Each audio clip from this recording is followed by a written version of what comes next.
So welcome everyone. My name is Becca Gunlevy. People at the JCC call me Farmer Becca. And this is gonna be, we've got about an hour now to discuss growing cut flowers in your backyard and having fresh flowers in your house for as long as possible that you got to grow organically and or not, but they're local and they're fresh and they'll last longer than ones that you get from the store. So I think most people were like, I don't know, 6 weeks into staying at home. So many of you have used Zoom before. You should see my screen right now. In your bottom left, you should have where you mute or unmute. You can change like what you're seeing. You can see the other participants. You can see the speaker view. So you should be able to see my, and that view is normally, you can change that in the top right. Again, let's ask questions in the chat box. Yeah. So I know some of you, and I'm really happy to see people coming back from other gardening classes that we've had. And I recognize some faces from folks who are at the JCC or have come to like our programs. So it's great to see everyone. So my experience growing flowers, I was trained at UC Santa Cruz for like in their organic farmer training program. And at that program, they actually do like a third flowers. They do a third veggies, a third fruit, and a third flowers in terms of their curriculum.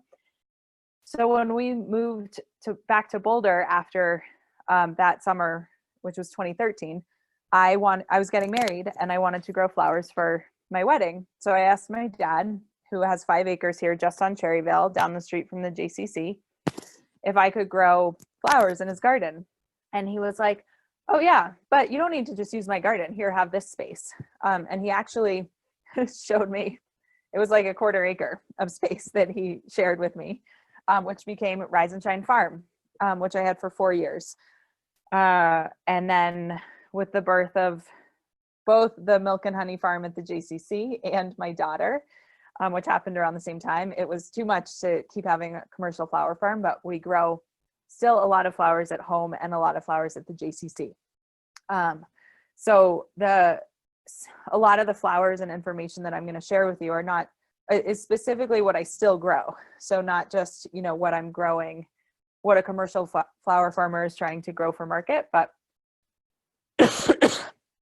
ones that just like give a lot of reward or are very pretty and very easy. And so you can easily fit them into your rotation.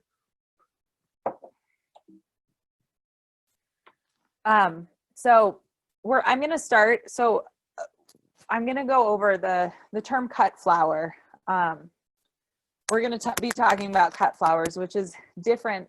It can be similar to what you're growing, like perennials that you're growing in your landscaping, but there are differences and what they require. And then I'm going to go into especially all the flowers that I love to grow. I have lists just in this this presentation, and I'm going to share with you.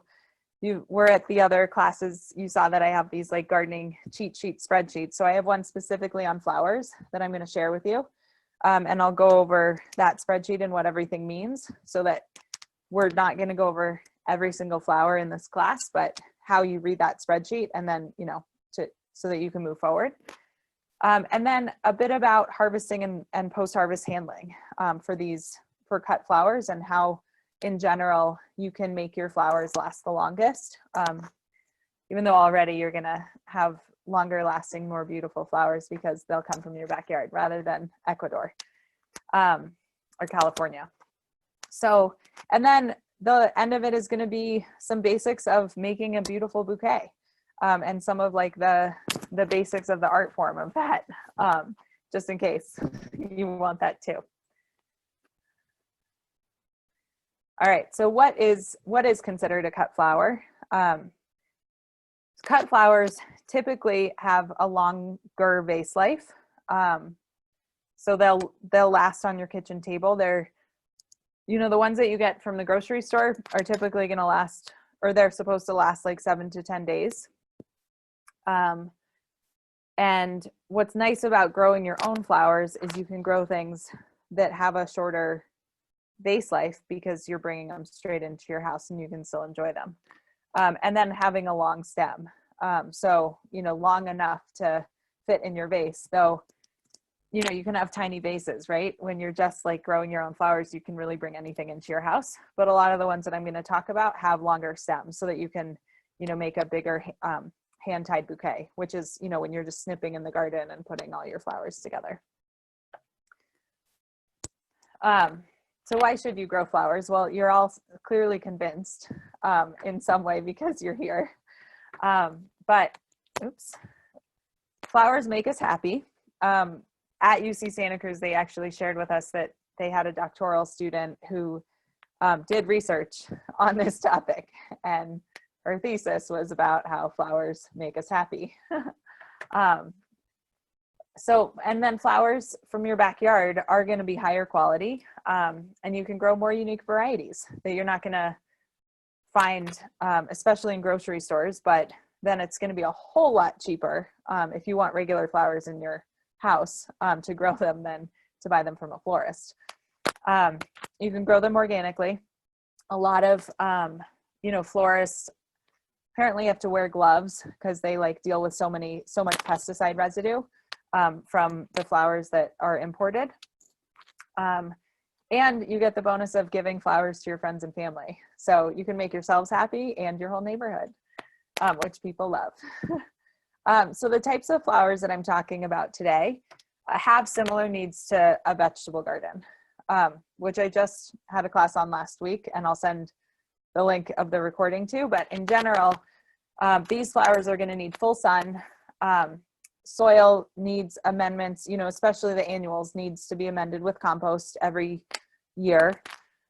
And they'll need about 1 inch of water a week, which is this, which in Colorado comes from irrigation.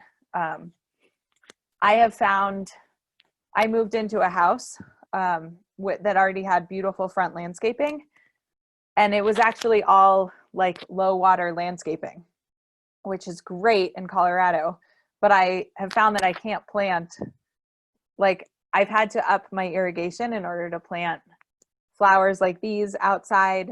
And also I've tried to plant raspberries and apple trees and those sorts of things, which also need about 1 inch of water a week, which is more than if you've landscaped your yard with Russian sage and other mountain wildflowers, because those are going to take less irrigation. Just note that. All right, so I'm going to talk about now what I think are the easiest, best flowers to grow in Boulder. I'm going to go through the annuals, perennials, and herbs. So annuals means that you plant it every year. And then perennials is something that is in the ground and you just, you have to keep it weeded. I think that's the biggest challenge with a perennial is that the weeds seem to creep up a lot more because you're not tilling that soil.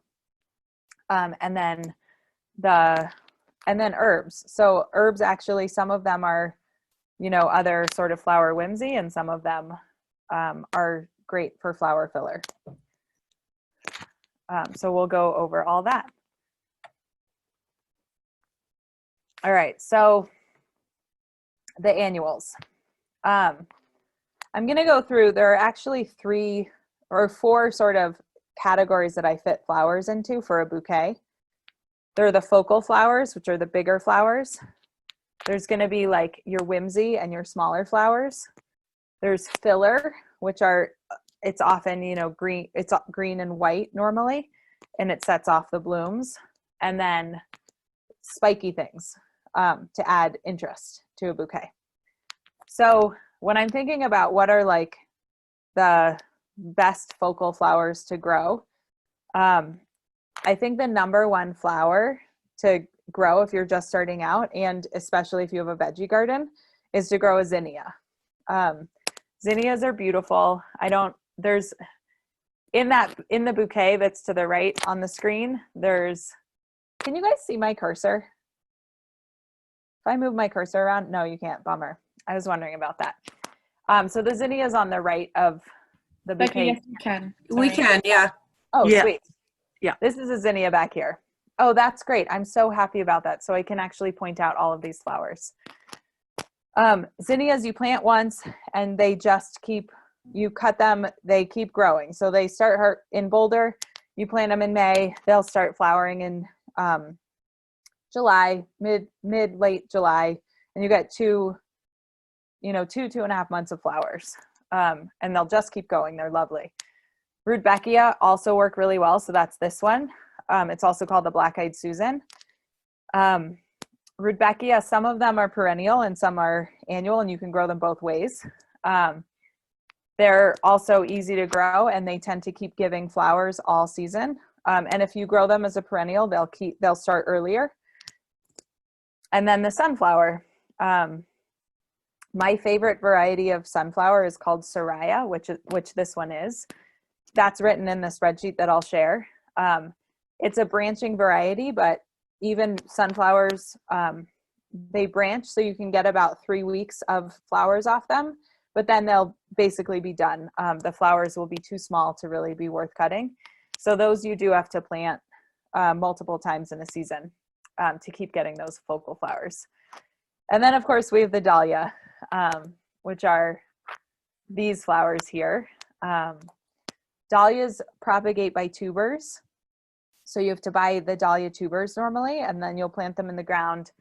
You can actually start them inside in like mid-April, and they'll start growing, and then you would transplant it into the ground in mid-May, or you can just put the tuber into the ground in mid-May. They are not cold tolerant at all. Neither are zinnias. The sunflowers and Rudbeckia are.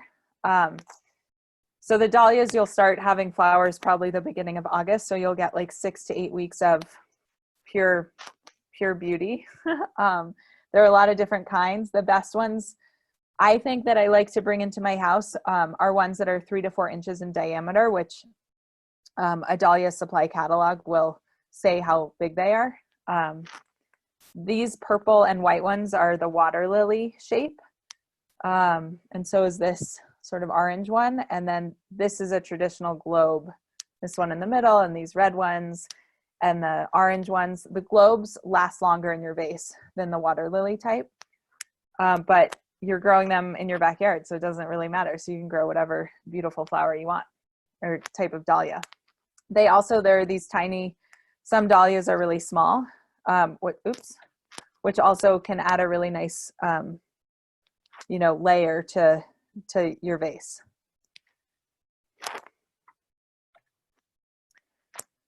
All right, so then pasture focal flowers are things, other flowers to grow to add interest to a vase. After a zinnia, which is a really easy flower to grow, I would say the next easiest one, and then it adds interest, is a snapdragon. And both a zinnia and a snapdragon are going to be fit right into your into a veggie garden bed system really easily, because they're both annuals. Or you can plant them every year somewhere else. The snapdragons, I want to find. So that's these spikes here are the snapdragons back here. They are cold tolerant, so you can plant them starting in more like early May in Boulder. Celosia, so then moving on, another spike is celosia, and then we'll talk about some perennials moving forward. Celosia is, where do I have some? Oh well, it'll come up. But that also, most of the shapes are a plume shape, which gives like a nice sort of spike in interest. It's also really, really nice to grow small flowers that add whimsy. So scabiosa, this purple flower here is scabiosa. Some people call it pincushion flower. That is also hands down one of my favorite flowers. I'm going to have a few more pictures of it. It's fairly easy to grow also. It needs like similar things.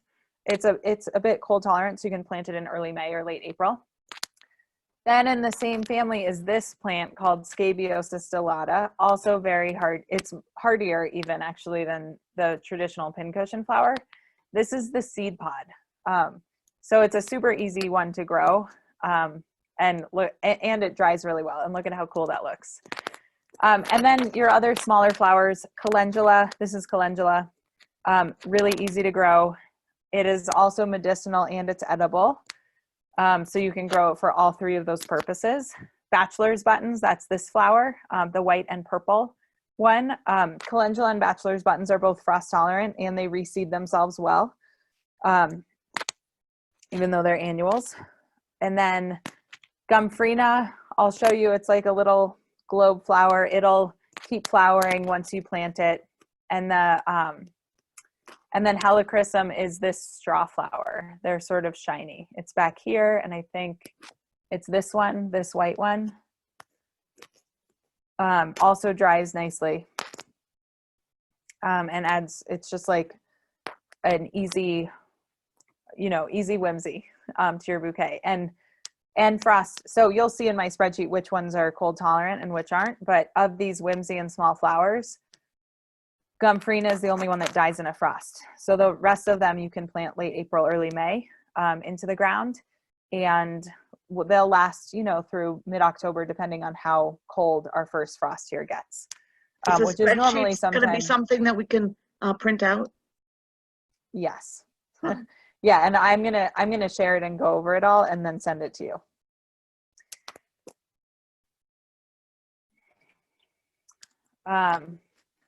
And then it's also important to plant filler.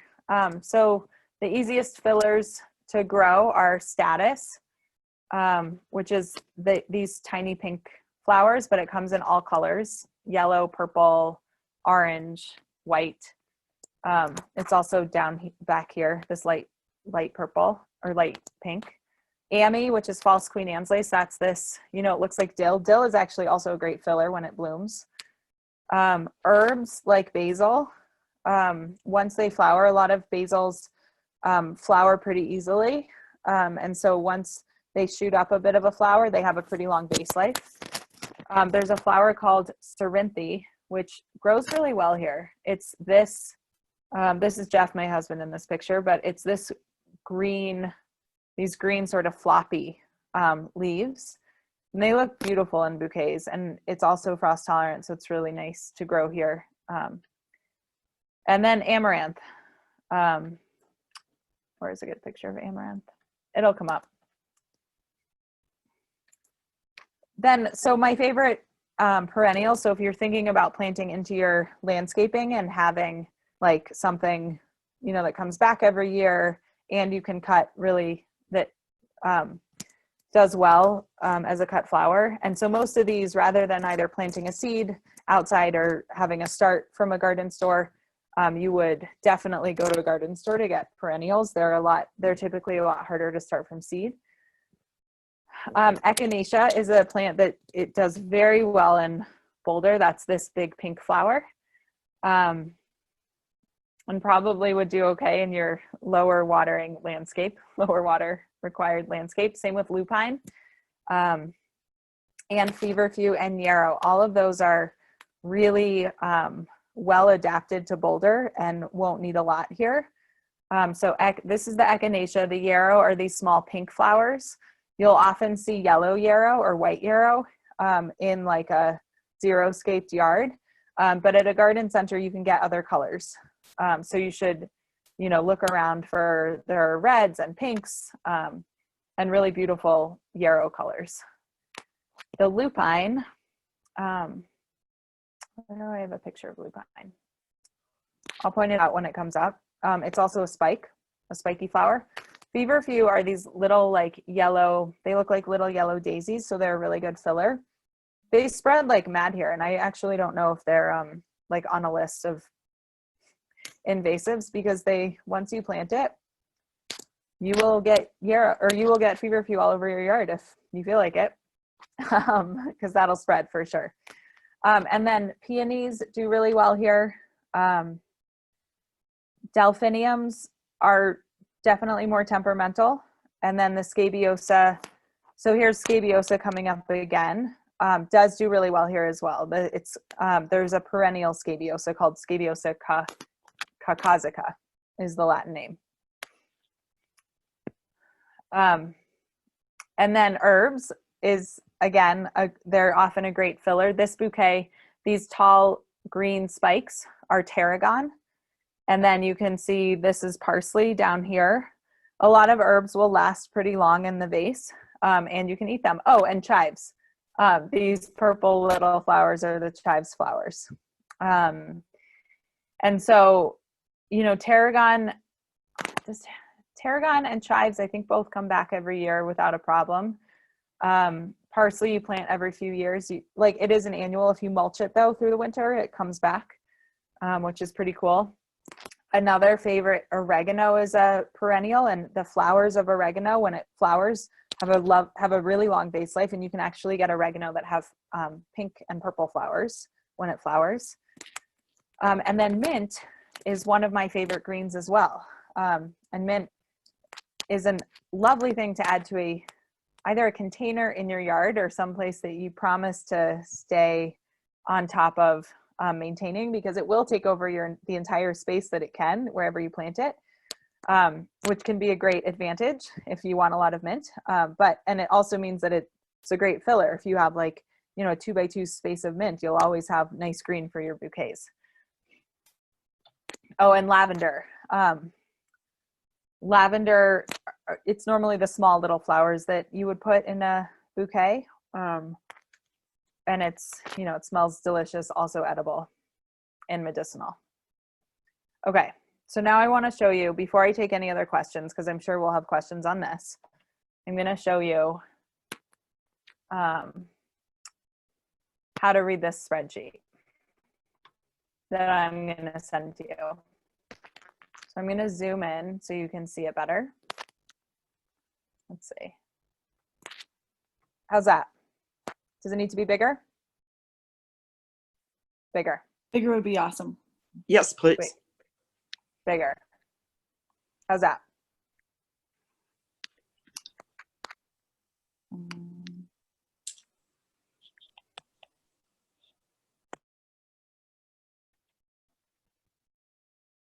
Molly, thumbs up. Can you see it? Yes, I can see it. And I'll be sending this to you.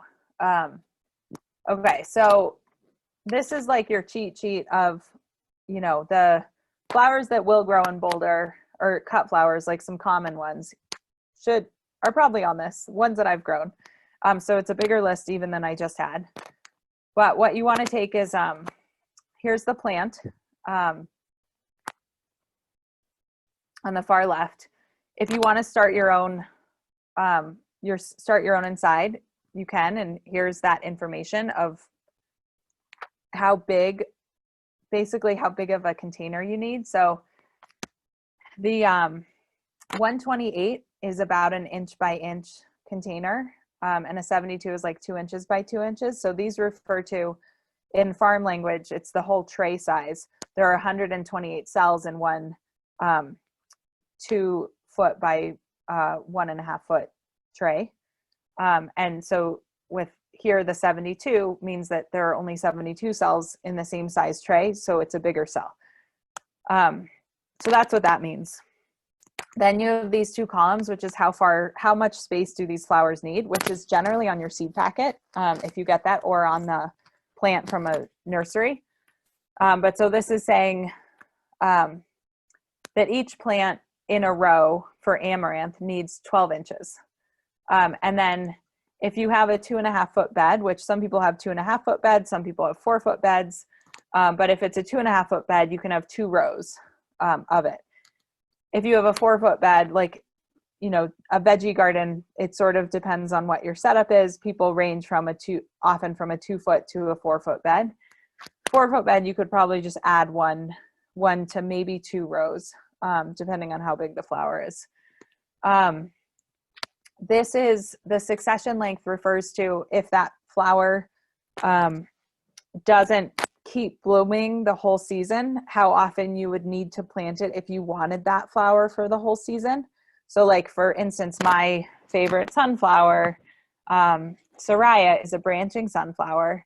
I would want to plant that every 3 to 4 weeks in the ground in order to have that flower for as much time as I could have it for. Here is it frost tolerant or not? Even when these annuals are frost tolerant, it still doesn't mean that they'll last through anything that Boulder gives us. A week ago, I measured 5 degrees at my house, even though we were in mid-April. But it means frost tolerant, it's like 28 degrees is going to be your safe bet of what that means if it says yes, that it can go down to that. So then this is the date that you can plant it outside in Boulder. And then if you are planting like the sunflowers over and over again, the last planting date that you can plant it in order to still most likely get a bloom. So with sunflowers, I'll just go down. Helianthus annuus is the scientific name for sunflower. And so I have April 15th as the first planting date, though here in Boulder, I would, still can be shaky. In my last class, I talked a lot about row cover. So there's a material called row cover that's really nice if you're going to plant something mid-April to cover it up with. So I would for sunflowers, and then you can plant them up until mid-end of July and still get a flower. And then, so here's that first planting under row cover. That's what that means. So that's a material called agrabah. And then if you were to plant your seeds inside and you had a good light setup, and you were to plant a seedling outside, how much time you would want in the inside. So with a sunflower, you want to plant it about 28 days before you would plant it outside. So we're going to plant sunflowers outside at Milk and Honey Farm in about a week, and we started them about 4 weeks ago. So we're a little over that time. And then this is an approximate days to harvest. Here is the list of favorite varieties, my favorite varieties. So you can see Soraya, my favorite sunflower. Harvesting tips. So I'm going to go over some of these in the next few slides. But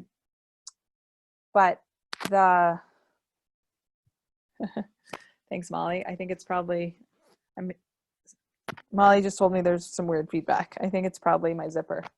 I'll try that. I don't know is it helping now? Okay. So harvesting tips is going to be when to cut the flowers so you get the best vase life. And so I'm going to show you some pictures of that coming up. And then any other notes that I wanted to add about these flowers. So with sunflowers, plant a mix.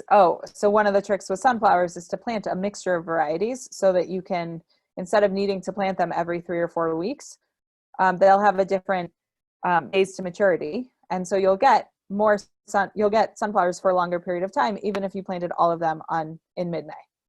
So that's a trick. And so those types of notes are there. So I will send this out to you guys. So it has, and I'll just show you, it has all the annuals. Most of the names are their scientific name here to the left. And then I do have some perennial information for you guys as well, written there of those flowers that I showed you. All right, before we go on, questions on any of that?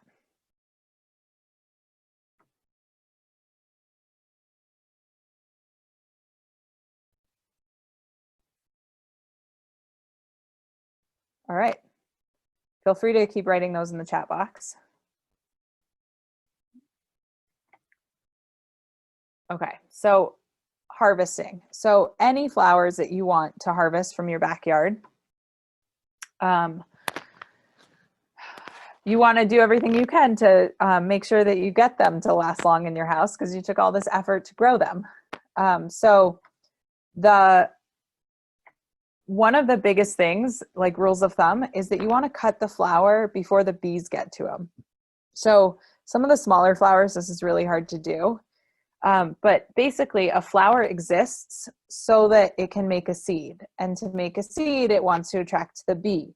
So once the bees start coming to your flower to pollinate it, it got pollen from another flower and it says, great, I'm going to make a seed, and it starts to shrivel up.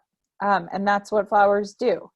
So one of the biggest rules of thumb for flowers is to cut them right as they open, for many of them. And I'll show you some other, qualifiers to that. But the other, the other thing on that is, depending on if it's in your landscaping or if it's just in your garden, if you're growing zinnias and you want all of them in your house, then there's a term called cutting to color, which means that you cut all of the zinnias that you see, because that will encourage the plant to make more zinnias. And that's true with a lot of the branching flowers. You want to keep them cut so that they keep making more flowers, because the plant wants to make a seed. And if you're cutting the flower before those seeds get mature, they're gonna want to send up another flower. So to cut your flowers, bypass pruners, which is this picture on the rock, are lovely. It's my favorite tool. It goes through also small branches if you want to bring crabapple branches or something to your house to flower. But they should be sharp and clean. So with cut flowers, the biggest thing is you want to make sure that, so any flower that you bring into your house, you want to make sure that it can suck up water. So things that make it not suck up water very well is, number one, bacteria. So bacteria gets in there and clogs up those, can never remember if it's the phloem or the xylem, but what sucks up the water. And then your flower is going to wilt and die. So the cleaning is super important of all of your tools and any bucket that you take outside. I just clean with soap and water as a regular practice. The bypass pruners being sharp makes a difference, because it will then keep intact all of those tiny little, cylinders of plant cell physics that suck up the water. So you want those pruners to be sharp and clean. And then put it directly into water. There's some other flowers have like specific needs, but in general, you want, putting them straight into water, having a clean bucket, and having clean tools is all you need. Making your stems last longer in water, you want to make sure to strip all of the leaves off any part of the stem that's going to be in the water, because any leaf that's in the stem is going to decompose and cause extra bacteria in your water. You can either strip those leaves when you're harvesting it and add it like as mulch back into your garden, or you can do it when you get into your house as you're trimming them and putting them into a vase. And then the other piece, there are varying tricks to keeping flowers then to last longer in a vase. There's adding sugar, which is basically that flower food that you get from a florist. A lot of times, it's sugar plus a little vinegar, because a slightly acidic environment is easier to pull up. But I did a few experiments, and I actually just really feel like changing the water every 2 days makes those flowers last much, much longer than anything else. And it's pretty easy to do. I mean, it depends. I have a 3-year-old. My flowers just sit in the vase until they're disgusting, and then they go in the compost pile. But if you want to keep those flowers lasting longer, change that water every couple days. Hey, Becca, there was a question in the chat box. How do you sharpen your pruners? Oh, that is a great question. I actually don't do it the right way. I just use a file like I would sharpen any type of tool, whether it's, I don't know, files we use to sharpen like our hoof trimmers at with the goats, but also like if you need a really sharp hoe, you do it with a file. Felcos actually have, and a bypass pruner, there's only one blade that you should be sharpening, because there's only one blade, and then it bypasses. And there's only one side that you should be sharpening as well. So you'll see the side that is angled, and that is the only side that you should be sharpening. That's a mistake that I see people make, is trying to sharpen both edges, but the whole point is that you need a really clean contact between the two sections of the tool. Felcos and probably other bypass pruners do sell kits to actually take apart the tool so that you can really clean it and really sharpen the entire blade. And so that's definitely best practice, is when you know, is to get that kit so that you can take apart your whole tool to sharpen it. But in general, just a file is what I use. And it's quick and dirty, but it works.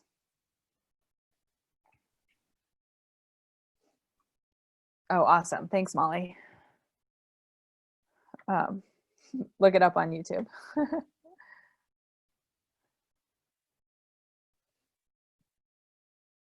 Any other questions on harvesting in the big picture harvesting?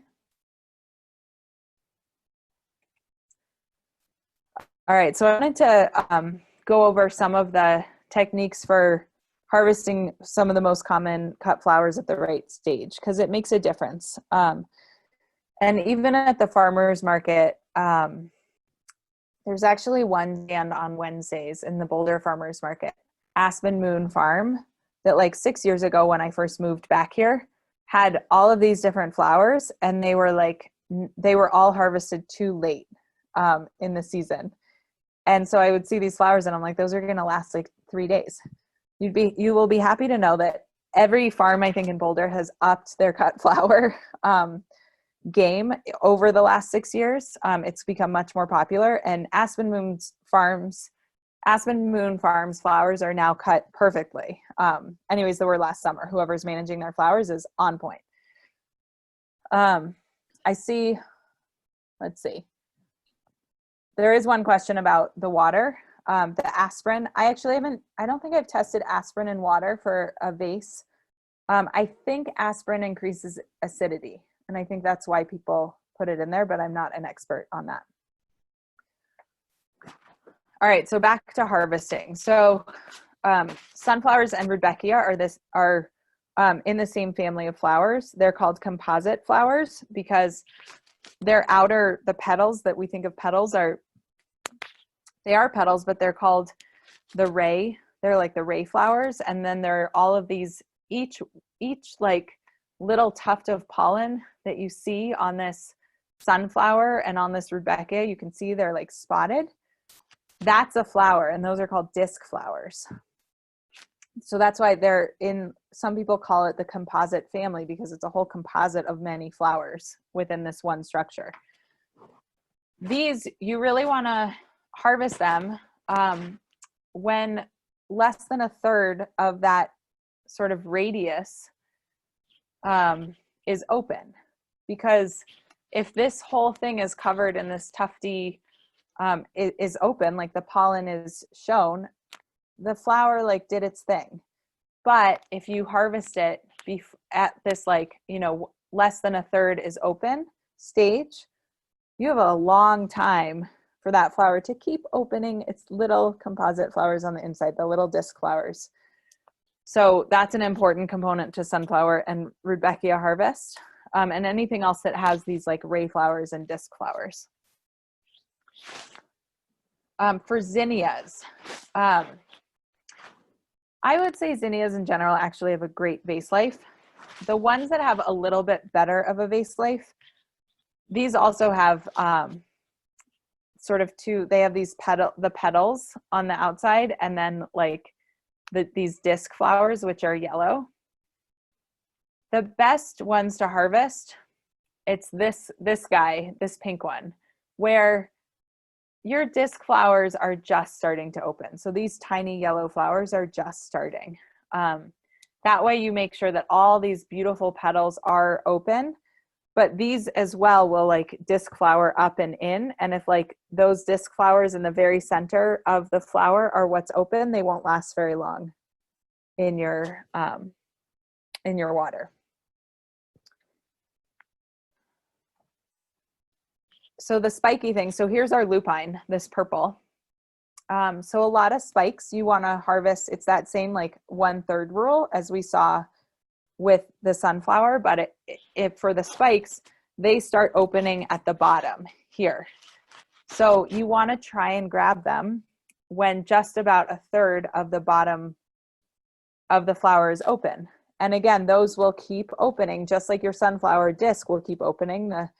The lupine or the snapdragon or the delphinium will keep opening, and it starts at the bottom. And so you want to grab it before most of its flowers are open, and they'll keep opening in the base. So here's that gorgeous flower, scabiosa, pincushion flower. This is a great picture of it. Scabiosa also has multiple little flowers that open.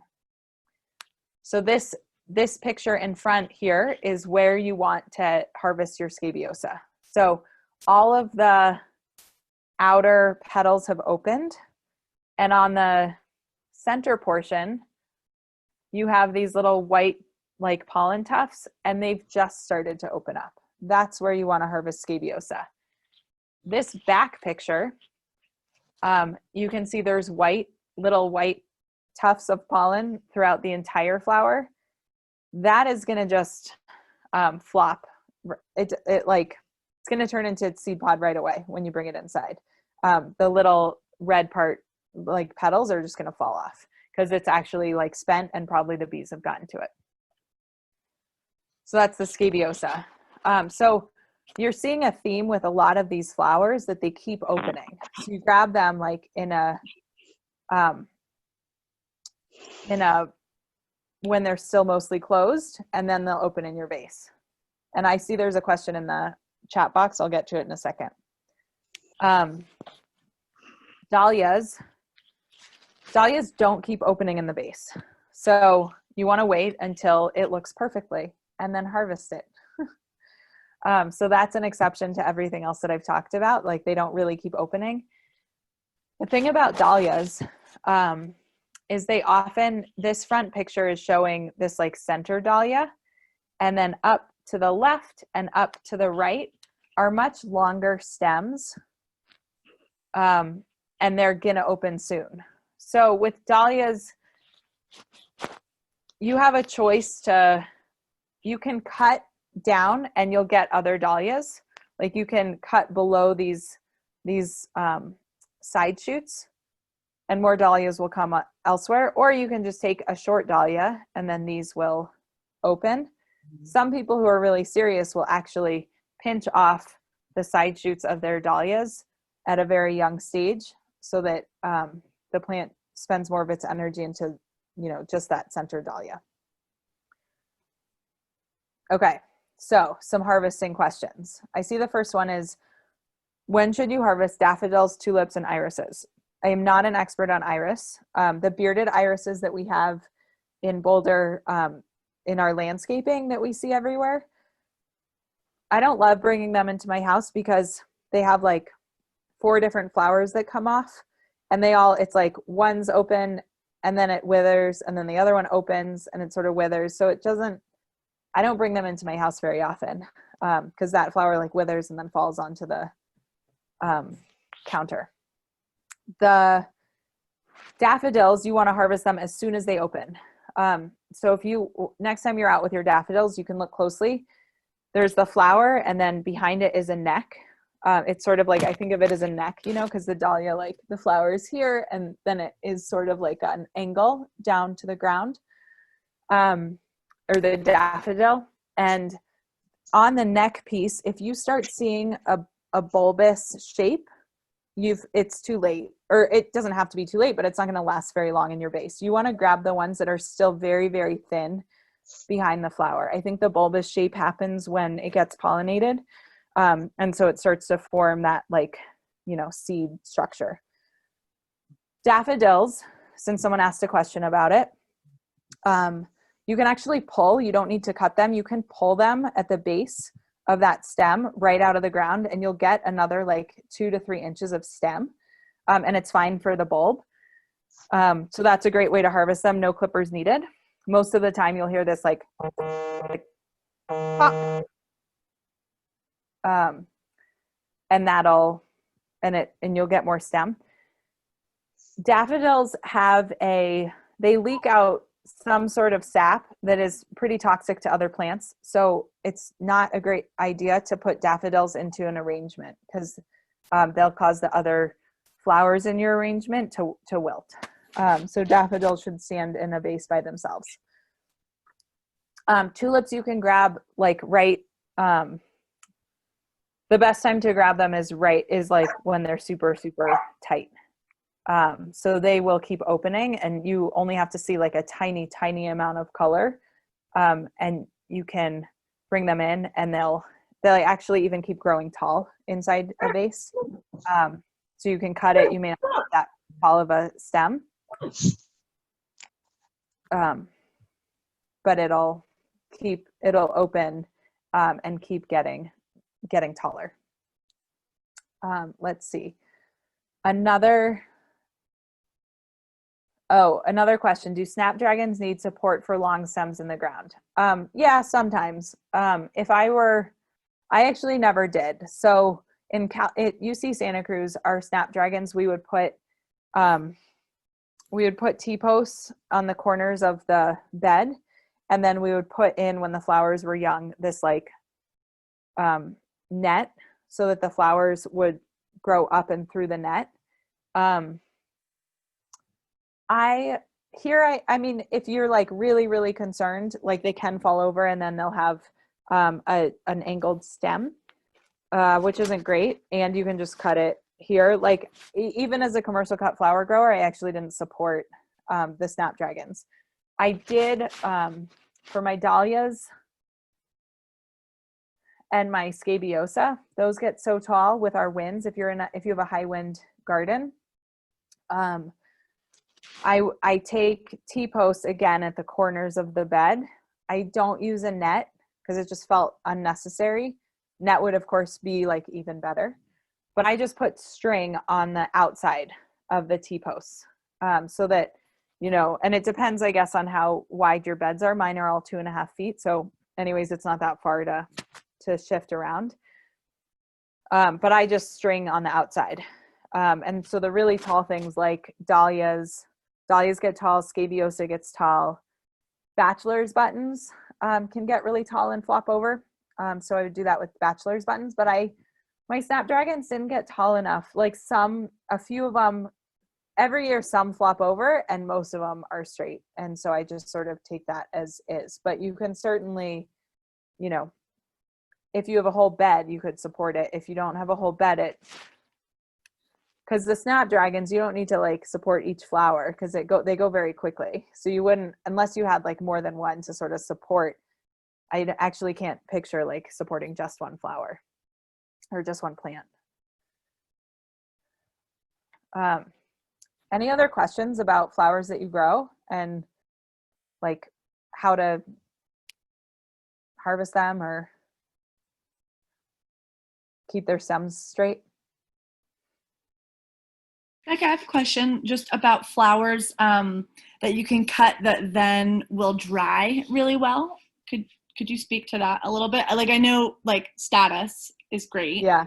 But any others that you mentioned that might hold their color dry? Yeah, isn't that funny? I actually took out my slides on the drying. Let me just look at exactly what I have left. Yeah, I'll talk a little bit about drying. Great. So the best flowers for drying, I think I made notes in the spreadsheet. Status, celosia, amaranth, gomphrena. Those are all really good for drying. Marigolds dry pretty well. Oh my gosh, you guys. I still have my other slideshow open.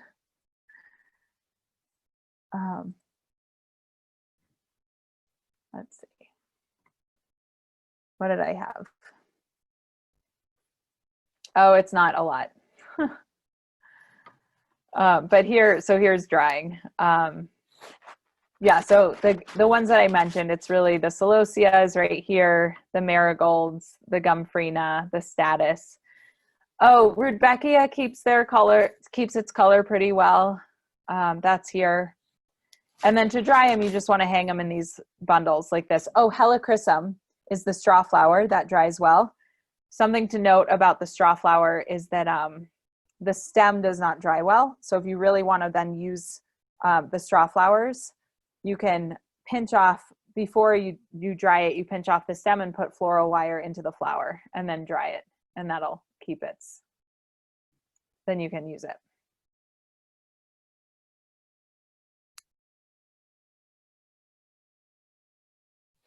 All right, so let me just end our presentation with making a bouquet quickly, because many of you probably have a lot of this intuitively, or have made bouquets from your backyard a lot. Then we'll take any more questions. So bouquets are about color and structure, like if you want a good base bouquet on your table. So I'll mention just quickly, things look good to our eyes in groups of 3 or odds. So, 3 sunflowers, it's actually like 3 sunflowers and like 2 rudbeckia look good together because they look similarly, and then it adds up to 5. I often put 3 snapdragons in a bouquet, things like that. So that's one thing. That's like your focal flowers and your spikes. It's nice to have in odds. It just looks good to us. And then including just a variety of flowers, make sure you have something that's white and green so that you set off your other flowers. So even if you're just like, taking a branch, like pruning a branch in your backyard or some sort of evergreen, it's really nice to have something green. Then have the focal flowers, have the spikes look really good, and then the whimsy, the smaller flowers, or, your scabiosa stellata. Celosia sometimes feels like a spike, sometimes feels like whimsy to me. That sort of, the helichrysum, the shiny straw flower is like a really nice whimsy.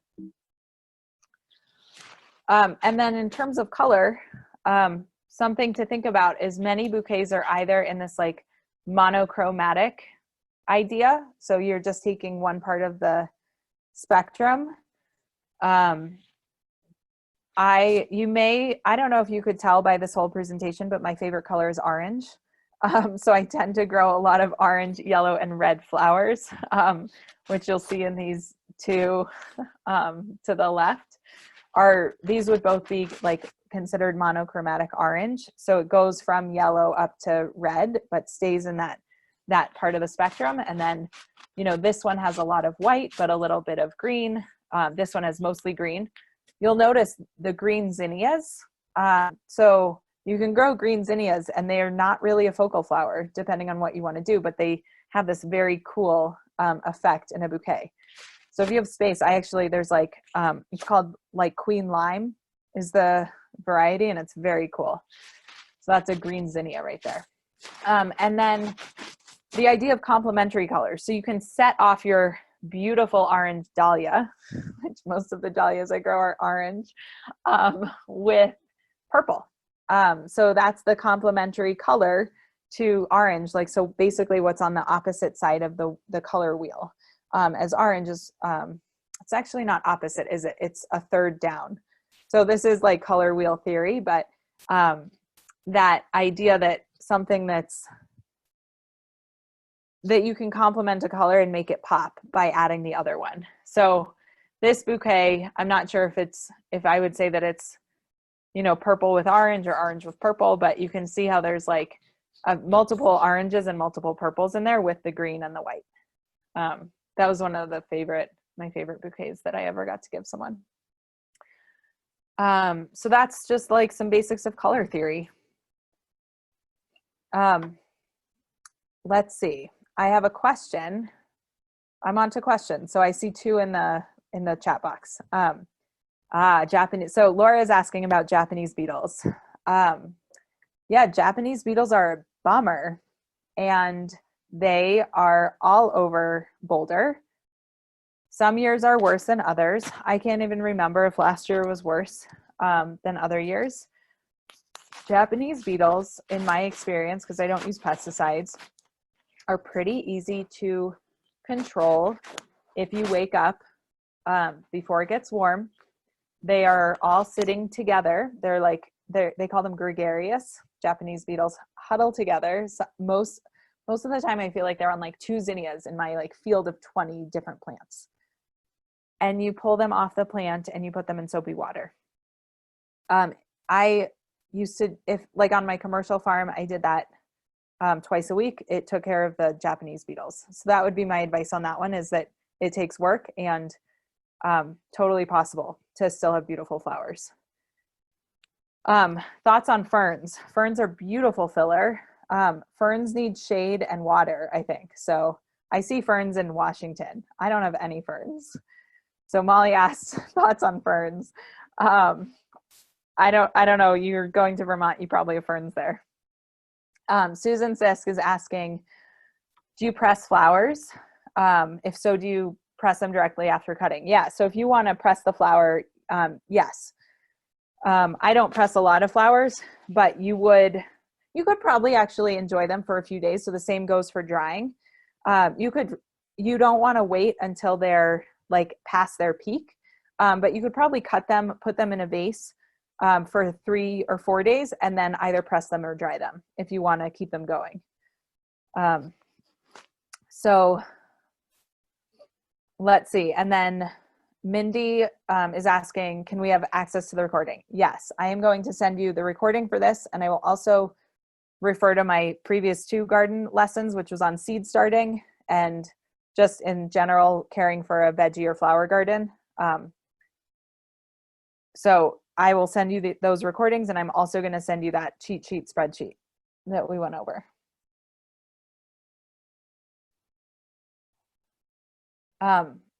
Any other questions? And feel free, if you think of them and want to email me after this class, please do. We have a lot to do starting our farm, but we're just all at home. So, I mean, we're at the farm like half the day and then we're at home. So it's fun to be able to offer support to all you guys growing beautiful things in your yards.